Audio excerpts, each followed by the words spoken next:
You know that feeling when you were trying to crack a safe? Like, you were slowly spinning the dial, leaning in really close. Oh yeah, waiting for that one tiny sound. Just waiting to hear that definitive click where everything suddenly aligns, the tumblers drop, and the heavy door just swings open.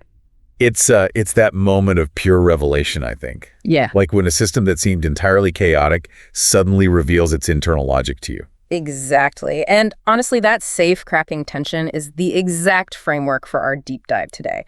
We are looking at a stack of sources centered around just one massive question. Which is whether human consciousness is just a random, accidental byproduct of a mechanical universe, or if we were actually the architect. Yes. And to get to the bottom of this, we're unpacking the arguments laid out in what is undeniably the must-read book of the season. It's called Divine Algorithm Science, Spirituality, and the Search for Ultimate Reality by Berns Pen. Along with the author's background notes and related research on process theology, quantum mechanics, and even evolutionary biology. And it is a profoundly intellectual and emotional journey. The way Penn handles this, it reads with the suspense of a thriller. The stakes are literally just the ultimate meaning of human existence. No pressure, right? Yeah. But it really is a profound inquiry into ultimate reality. And rather than just cataloging theories, Penn tries to find the underlying syntax that connects all of them. Okay, let's unpack this. Because to even begin answering whether we are the byproduct or the architect, we really have to look at how humanity has historically tried to define the system itself. Right, the evolution of humanity's oldest, most complex protagonist, which is the divine. Yeah. If we treat the universe like a grand narrative, we've spent thousands of years trying to figure out who the main character is. And Penn tracks this brilliantly. Like, early on, humanity viewed the divine through animism and localized polytheism.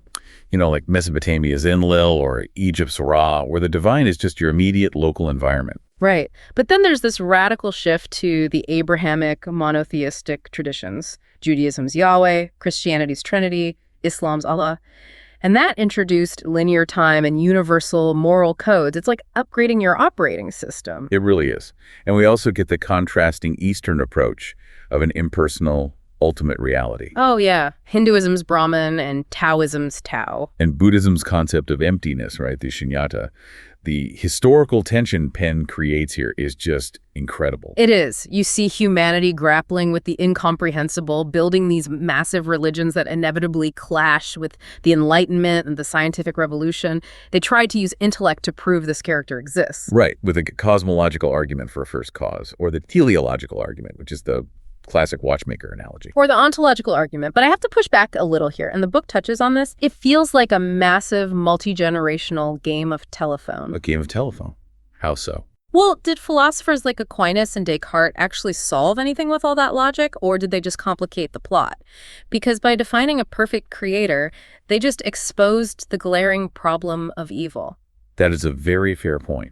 What's fascinating here is that these early frameworks weren't just primitive guesses. They were necessary stepping stones. Even if they didn't have all the answers. Exactly. They set up the ultimate conflict between human suffering and a purportedly perfect creator. And that tension is something Penn leverages brilliantly later in the book. Well, speaking of tension, just when you think you are settled into a historical theology book, Penn pivots seamlessly. We jump into the modern era's most formidable lens on reality, which is science. And this is where the classical dogmas start clashing with empirical data. We're talking about the Big Bang Theory, 13.8 billion years ago. Which, ironically, provides a scientific narrative of a beginning that eerily echoes ancient creation myths. But it's a masterclass in building tension. Penn pits the purely materialist view of the universe against the almost magical mysteries of the cosmos. The fine-tuning of the universe is a huge part of that. The exact mathematical strength of gravity, the electromagnetic forces, they are perfectly balanced to allow for life. It's wild, but wait, what about the mind-bending plot twists of quantum mechanics? Oh, the quantum stuff is where it gets really strange. Superposition, entanglement. And the observer effect, where just the mere act of measuring a particle literally changes its state. Does that mean consciousness is fundamentally woven into reality? That's the million-dollar question. Does the multiverse theory explain away a creator, or does the observer effect prove we are essential to the system? Let me jump in with some pushback here, though, because the book mentions the God of the gaps concept. Aren't we And frankly, isn't the author just doing the exact same thing here? In what way? Like, we look at quantum physics, we shrug because the math is super confusing, and we just say, well, must be a divine algorithm. Ah, I see what you mean. But Penn actively warns against the God of the gaps. Really? How does he avoid that trap?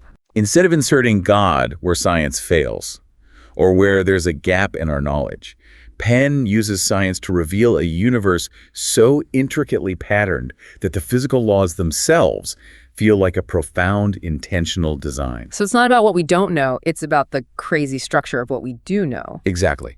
And the cosmic scale is breathtaking, but then the author masterfully zooms in from the edges of the universe directly into our own DNA. Oh, this part blew my mind. You have to see how the author handles this. It raises the intellectual stakes so much higher. Right, because we get into Darwinian evolution versus intelligent design concepts, like irreducible complexity. Like the bacterial flagellum, Yeah. right? The microscopic motor that allegedly couldn't have evolved step by step. Yeah, though mainstream biology counters that pretty effectively with emergent properties. Which is fascinating on its own. But Penn frames the universe not just as matter, but as data.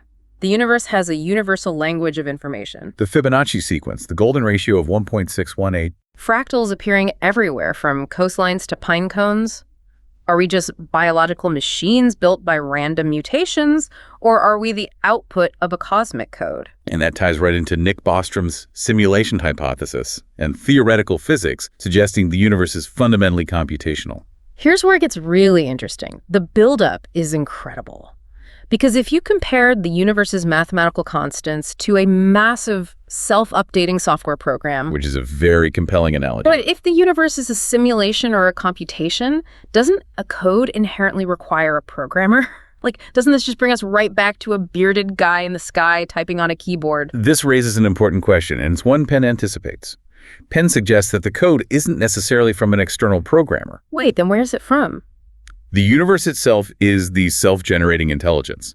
The algorithm is both the creator and the creation at the exact same time. Oh, wow. So the hardware and the software are the same thing. Precisely. Yeah. And a great book can't just rely on external world building, right?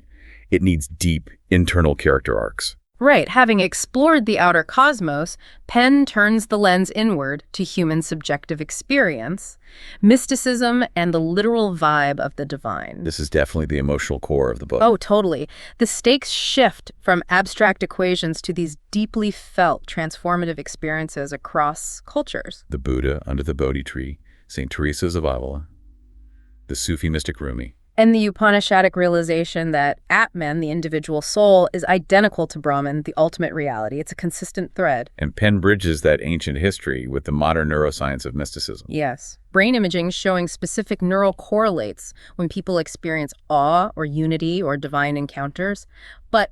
And I won't reveal exactly how Penn synthesizes this because you have to read the book to experience that plot twist. It really is a twist you want to experience firsthand. But I do have to ask, regarding the neuroimaging of mystics, if scientists can literally see a brain lighting up during a divine encounter, doesn't that just reduce God to a neurochemical trick? Like a biological hallucination? I love that you brought that up because Penn uses a brilliant radio analogy to counter that exact reductionist view. Okay, lay the radio analogy on me. Think of the brain as a radio receiver. Just because you can map the circuits of a radio and see exactly how it processes an incoming signal, that doesn't mean the radio invented the music. Oh, that is good. Right, the brain might just be uniquely wired through evolution to receive the frequency of the divine algorithm. So we are basically the universe's biological antennas. Exactly. Which means all these high-level scientific and mystical concepts actually ground themselves in the gritty reality of the human condition. Which brings us to the emotional stakes. Because why does this theoretical algorithm actually matter for you, the listener, in your daily life? If we are just random matter, what's the point? Yeah. And if we are part of an algorithm, are we just trapped in the code? It's the ultimate existential dread. Penn masterfully intertwines science, spirituality, and morality to offer this unified understanding. We look at the origins of morality. Divine command theory versus evolutionary ethics, where altruism is just a survival advantage. And Viktor Frankl's philosophy on existential meaning, plus the universal recurrence of the golden rule.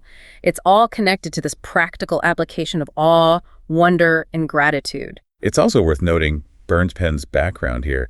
He isn't a seasoned professional author, which honestly, is why this book feels so raw and unburdened by academic pretension. Yeah, it feels incredibly authentic. And a quick nod to his other work on navigating the post-truth era, Decoding Faith, which is also great. It really is. So, what does this all mean? If this grand algorithm is already running and computing reality, are we just playing out pre-programmed roles, or do we actually have our hands on the steering wheel? If we connect this to the bigger picture, Penn's ultimate revelation is that we are not passive observers. We aren't just along for the ride. Not at all. Conscious humanity is an active participant. Yeah. Our ethical choices and our search for meaning are literally the universe evolving and writing the next line of code. Man, that is an intellectual thrill ride. It perfectly balances the cold awe of the cosmos with the intimate reality of the God within. It's a stunning synthesis of the greatest questions of human existence. It really is. And remember, we have deliberately held back the deepest nuances of Penn's final synthesis. We don't want to spoil the ultimate emotional payoff of this literary journey. You really do have to read it for yourself to get the full picture. Absolutely. Divine Algorithm is available right now, and you should go grab a copy immediately. You can find it at books2read.com/Berns Pen. That's books2read.com/Berns Pen. And before we go, I want to leave you with one last mind-bending concept from the book to mull over. Oh, please do. What if the very act of you, the listener, questioning your reality and seeking meaning right now, what if that is simply the divine algorithm running a diagnostic check on itself through your consciousness? Wow. Just the universe making sure the code is working? That is wild. Thank you so much for joining us on this deep dive. Keep seeking, keep questioning, and keep decoding.